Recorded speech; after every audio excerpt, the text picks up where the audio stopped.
Damn, Michelle, that performance was great. So a lot happened in the span of about a week. We got the Vivo studio performance of Honey Water that was alluded to in her YouTube after party, alongside one for Mega Circuit. And that one was great too. I think when Melancholy came out, it was safe to say that Honey Water was the standout fan favorite song. So it's cool it's getting the paprika and heft treatment of not getting an MV, but a fantastic performance video. And on top of that, we got the Coachella stage. I wasn't there because car crash aftermaths aren't cheap, and I heard they did a Gorillaz cover with her tour opener Ginger Root. Aw man, release the performance Coachella, you cowards. Also, by the way, I checked out Ginger Root in preparation for their concert, and he's great too. So expect a concert recap type of video in the near future. With all that being said, let's get back to the video.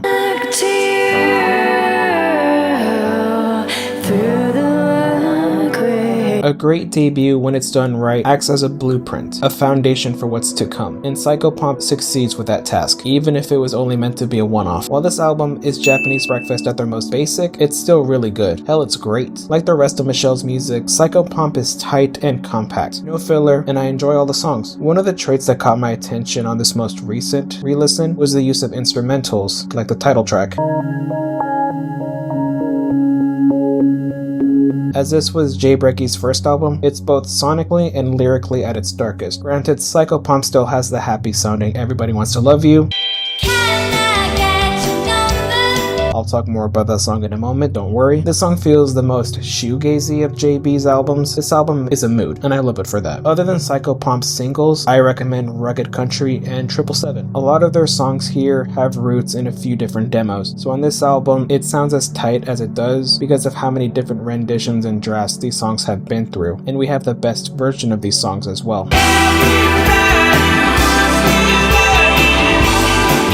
Why are the fun songs sapphic? I'm not complaining, it's just a funny coincidence. While this album's primary theme is the grief that Michelle felt following the death of her mother, not every song is about that. And I think for a list suggesting songs I would recommend for someone who isn't familiar with Japanese breakfast, one of their catchiest songs would be a shoo-in. And keep in mind, JBrekkie is a pop band. This darkness I've been air quoting is more subject matter than what is necessarily a sonic aesthetic. Now let me talk about why I love this song. That guitar intro that feels like we're entering an Asian setting in a Hollywood movie. I don't know how else to describe it, but I'm not going to use the dreaded O word. My face would obviously be someone Oriental, and my voice would be someone who still uses the word Oriental. The effect on Michelle's voice yanks your attention towards the song. And that chorus with the backing male vocals. And then Michelle singing the title. It's so catchy, but I do warn you, it will get stuck in your head, so just be careful. Then there's Michelle's guitar solo. Probably the most overt solo I have on this list, as Boyish's guitar solo blends into the background of that song. This might be my second favorite song by JBrekkie, but again, I think having another fun song wouldn't hurt for a list like this. Lyrically, this song is about Michelle singing about a girl she liked and how people want to love her. This comes from her own words. When I first read the title, I assumed it had something to do with her mother, but no, that's not true. There could be an alternate meaning lining up with my previous assumption, but I don't feel like entering the argument of authorial intent versus the reader's interpretation. For the MV, you have Michelle in a hanbok, a traditional Korean garment. This is one of those examples of Michelle's Korean heritage. I'm now realizing my first video after the K-pop series is about a Korean-born American artist. I promise I will leave the peninsula. But back to the video. Michelle is in a hanbok going about the local nightlife and doing things you wouldn't typically expect an Asian woman doing, much less in traditional clothing, according to Western stereotypes anyways. Binge drinking, even shotgunning a beer, and waking up after passing out on a bench, smoking cigarettes, playing pool in a bar, playing arcade games, the works. Michelle is a hot mess in this video, and it's glorious. And then we get her dancing under a bridge, getting harassed by men, and her performing her guitar solo on the hood of a rig, a shot I will always think of when I think of Michelle Zauner. This is a fun music video, that's all I'm gonna say. And now we go from debut to the most recent album.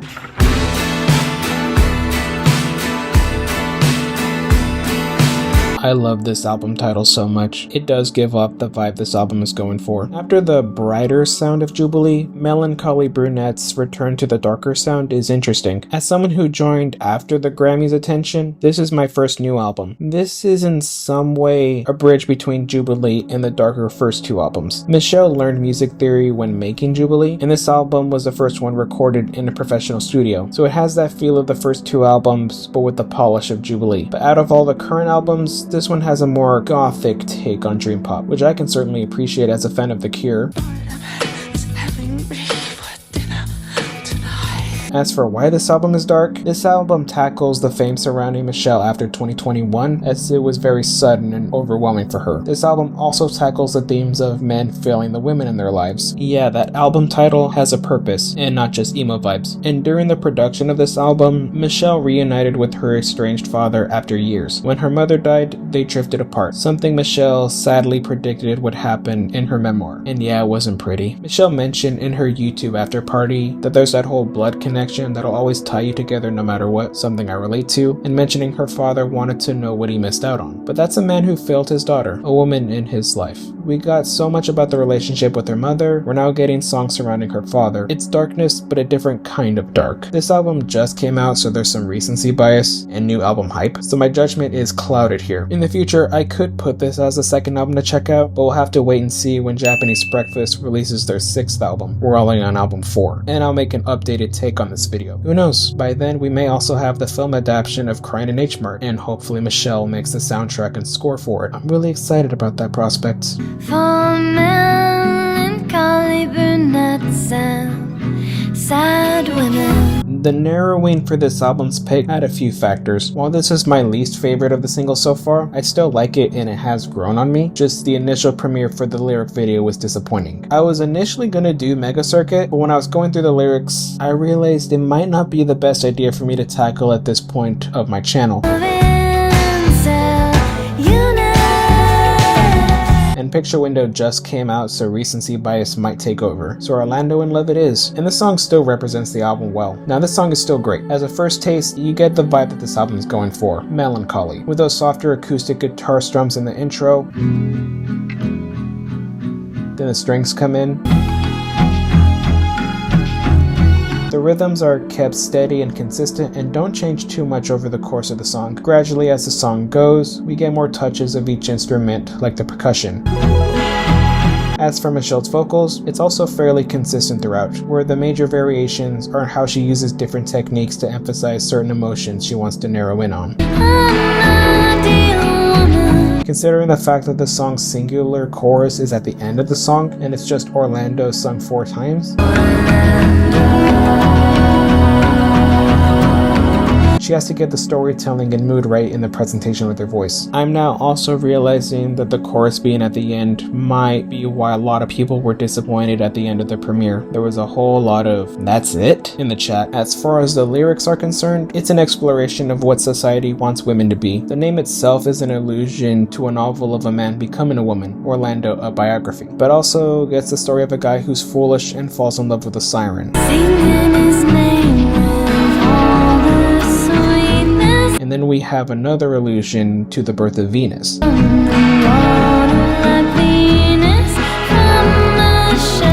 Whose image may or may not get this whole video demonetized. The themes do work well together. As for the MV, the setting takes place in a world similar to the song's namesake, and the production design succeeds at bringing this setting to life. The set design and costumes are well done, and that warm filter and lighting in the library section creates a great contrast to the vibe of the song and the album as a whole. But we also have Sailor Michelle exploring the sea and falling for the siren. This video is good. I wouldn't have mind waiting a little longer for the official MV as the first taste, but oh well. So that's it for the albums.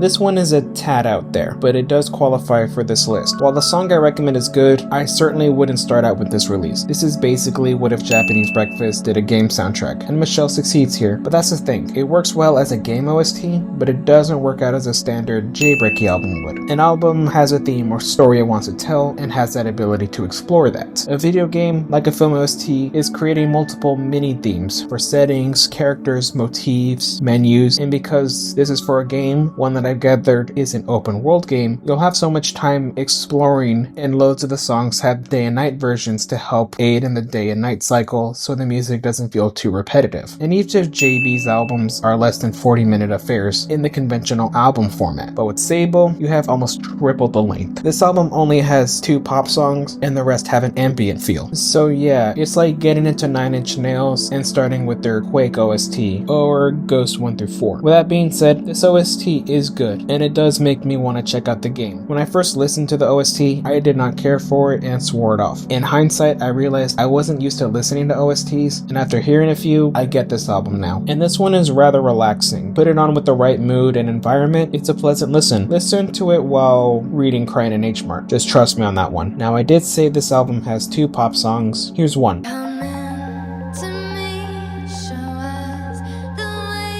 The opening notes create a different vibe compared to the rest of JBrekkie's discography.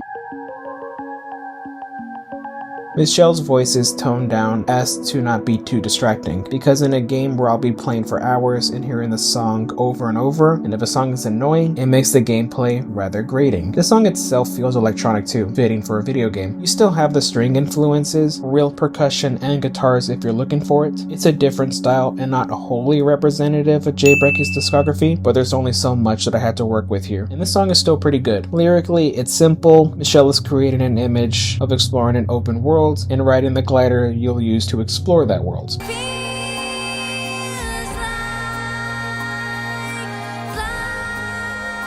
A nice way to help suck you into the world, but not be too intrusive. The song is simple, but like JB's music as a whole, it's simple, but there's a lot of things to pick up on if you look for them. As for the MV, it's just a glider from Sable exploring the desert in still images in the day and night cycle. Nothing crazy, but at the Game Awards, Michelle did perform there, and it's on the Game Awards YouTube channel. It's well performed, and it's intercut with some alpha footage from Sable. I guess I should address why I've been discussing the MVs, huh? I've been talking about the MVs because Michelle directed them. She studied film and she puts it to work here. I think her MVs are pretty creative, hence why I've chosen to talk about them. You get to see the MVs do connect with some aspects of the song or the themes of the album, and sometimes they're just fun. But yeah, when a film adaptation of Crying in H Mart does come out, we can officially add screenwriter to her list of titles. Musician, author, screenwriter. She's got a lot on her plate. While on these lists, I only include widely released songs because these lists are about accessibility, so these songs wouldn't qualify. They're not as inaccessible as you might think. While they're not on streaming, you can still purchase American Sound, Where's My Great Big American Feeling, and June off of JBrekkie's Bandcamp. And even then, they're pay what you want, so they have the In Rainbows treatment. So you can still easily listen to these songs legally, but I know not everyone will listen to them. I bring this up because they're inessential, but they're still neat, and some songs would become proper JBrekkie songs, so it's interesting to see the paths these songs would go to become the songs we know, like Boyish and Jane Come. And a lot of these songs and ideas haven't become proper songs yet, so if you want more JB, they're there. There's other stuff to check out, but we'll get there. Now let's get to the honorable mentions. So while I'll recommend the rest of the singles in general, these are the ones I'll specifically highlight. And I will do a complimentary video for the album deep cuts somewhere down the road. Just a reminder, there's plenty of good album deep cuts. Definitely the most painful cut to the list, so this would be the first honorable mention I would check out. The song itself is beautiful, maybe the most beautiful in JBrekkie's discography, at least so far. I wanna make the money till there's no more to be made. Definitely the other fun sounding single on Jubilee, and it's good. This also offers more insight into the Posing and Bondage video as well. Can't sleep, you wanted it all. I love this song, but the auto-tune, while cool and used rather creatively, isn't representative of JBrekkie's music as a whole, but it does for the album concept. You gave rude her. Another nice song that's just nice atmospheric vibes, and another pick for a cool music video.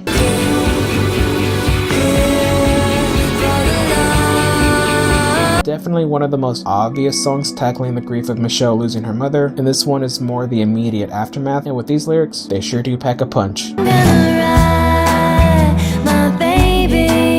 This song was originally going to be on the list, but I felt the lyrics might create a conversation I don't particularly want in my comment section. Though I do like the song more than Orlando in Love. This song has a nice vibe, and even though I mentioned the lyrics, Michelle isn't making those statements to mock the people she's referring to, but rather out of pity. Again, great song.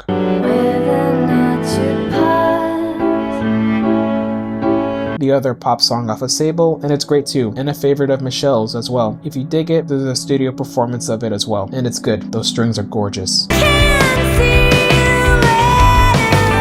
Michelle's time in Little Big League is a big part of her story, and it's a shame that it'll only ever be seen as a failure, because the music there was good. It's like Japanese Breakfast, but with second wave or Midwestern emo vibes as opposed to dream pop. Those albums are around half an hour too, and the split release is good as well. To highlight this band, I chose Lindsay, which is JB's go-to Little Big League song to play at live performances. Also, if you do decide to check out LBL, some of the songs have Michelle doing unclean vocals, so if you're curious as to how she would do that, check them out. You know, if after 2 or 3 Japanese Breakfast albums, we got another album by this band, I'd be more than happy, or even just a compilation of all the songs to have a wider release now that Japanese Breakfast has been successful. That'd be nice. But with all that being said, that's the end of the list. Let me know what you thought, what songs you would have picked. I'm more than happy to hear your thoughts. Be sure to like and subscribe so that I know that this video is making a mark. Share with a friend who you want to get into Japanese Breakfast so they can see how simple it is. Also, I want to shout out Nicky Loves Music, as he made a YouTube short with his thoughts on songs to introduce you to JBrekkie, and he has some great picks and some deep cuts. And if you're a JB fan, tell me how you got into this band. I'm not an OG fan, so it would be cool to hear those stories from the pre-2021 era. And if you did make it to this point, comment how many times I said Japanese Breakfast, JBrekkie, and JB, if you were paying attention to the counters. And with all that being said, cross out.